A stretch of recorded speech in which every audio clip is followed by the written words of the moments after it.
अपने नारायण का दर्शन प्राप्त कर परम प्रसन्न हुए। सजनों, प्रत्येक व्यक्ति के जीवन में यह अमूल्य क्षण आ सकते हैं। इसके लिए आवश्यकता पड़ती है आपने श्रवण किया इस घटना का आध्यात्मिक रहस्य कि अक्रूर जी ने ध्यान की यमुना में उतरकर भगवान का दर्शन प्राप्त किया। ये ध्यान शब्द हम भी जब जब सुनते हैं, हम भी इसका अनुसरण करने का प्रयास करते हैं। आज मेडिटेशन बहुत ट्रेंड में है। आज लोग देखा देखी ध्यान करना शुरू कर देते हैं और बड़े गर्व से बताते हैं हम अपने प्रभु का ध्यान करते हैं। लेकिन ध्यान का सजनों वास्तविक अर्थ क्या है, हम ये समझ नहीं पाते। क्या है ध्यान? ध्यान अपने आप में सजनों एक इक्वेशन के कंप्लीट होने पर बनता है। ध्यान के लिए दो चीजों की आवश्यकता पड़ती है, तब एक इक्वेशन बनती है और तब ध्यान हमें फलस्वरूप आंसर मिलता है। उसमें दो चीजों की आवश्यकता क्या है? ध्याय और ध्याता। ध्यान के लिए आपको सबसे पहले ध्याय चाहिए, अर्थात एक टारगेट, एक एम चाहिए जहां आपको ध्यान लगाना है।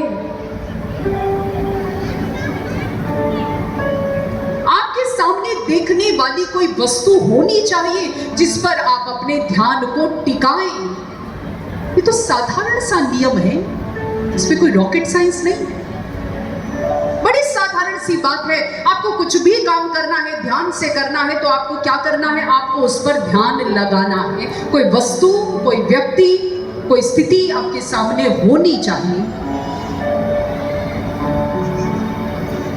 बड़ा साधारण सा एक एग्जाम्पल लेते हैं।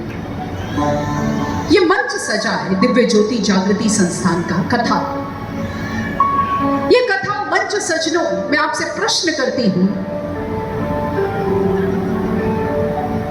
जब ये कथा समाप्त होती है, कितने लोग हैं जो उसके बाद भी यहां 3-4 घंटे बैठते हैं इस मंच के आगे और उतनी ही एकाग्रता से बैठते हैं जितने अभी बैठे हैं?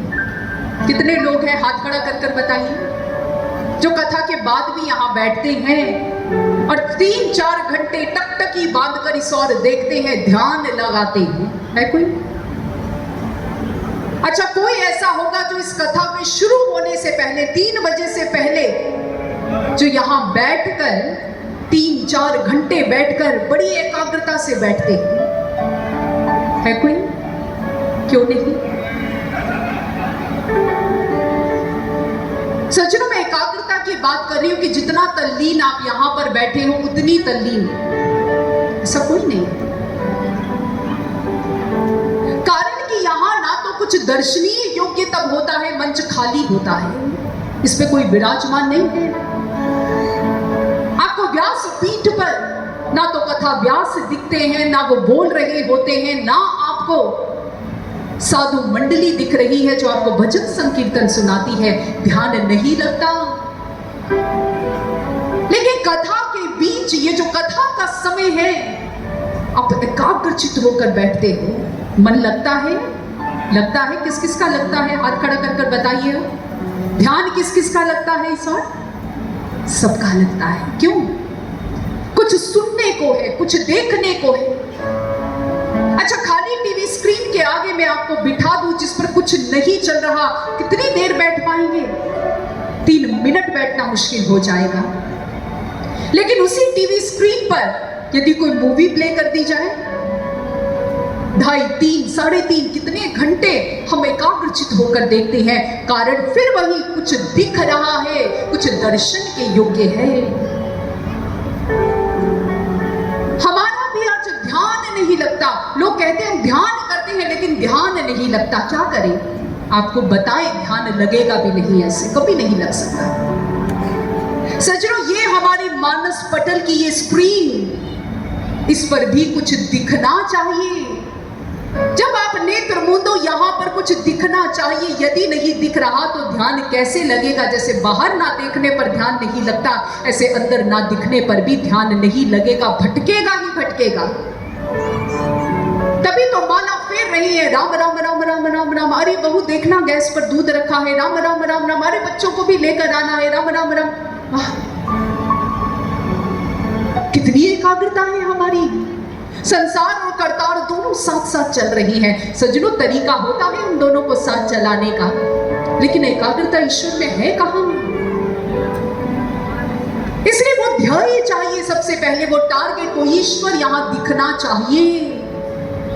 यदि वो भगवान दिख गया सजनों, जिस दिन उसका दर्शन हो गया, देखने योग्य आप हो गए, आपने उसको देख लिया, अब उस पर जब ध्यान लगाएंगे तो तभी तो ऋषि मनीषी कहते हैं वर्षों वर्षों तप में बैठे रहते हैं। क्यों बैठते हैं? दिख रहा है, अंदर स्क्रीन चल रही है, मस्त हो रखे हैं।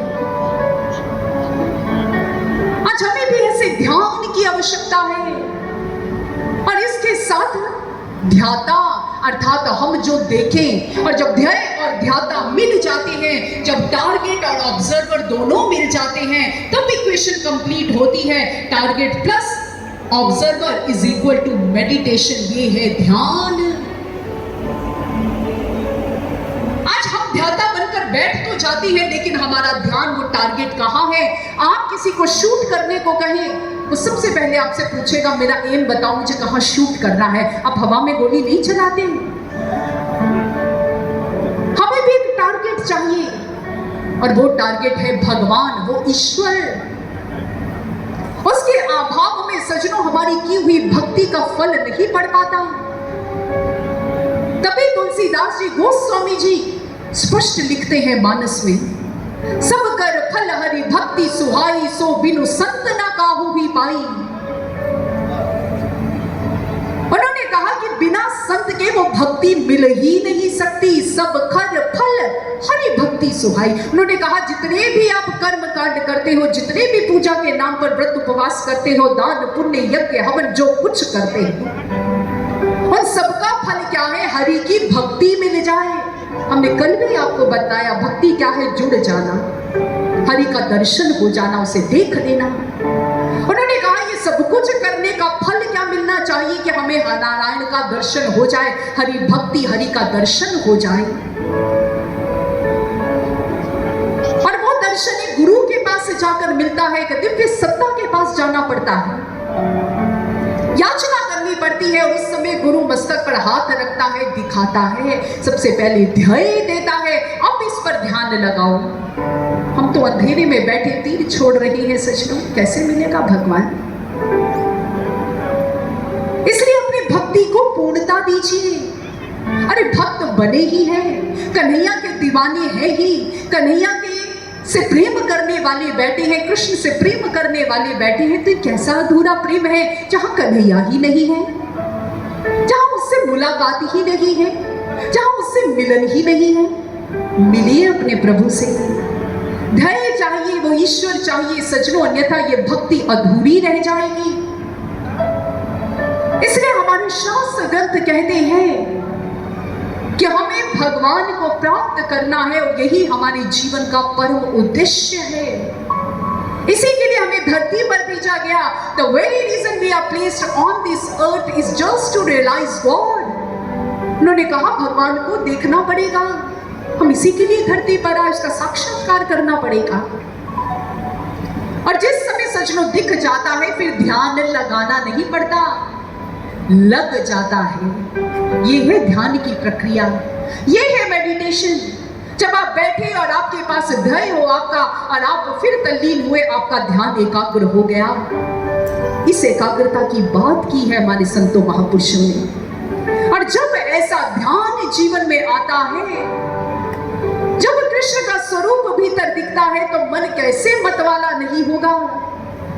फिर तो उसके चरणों में सदा ही मन लगा रहता है।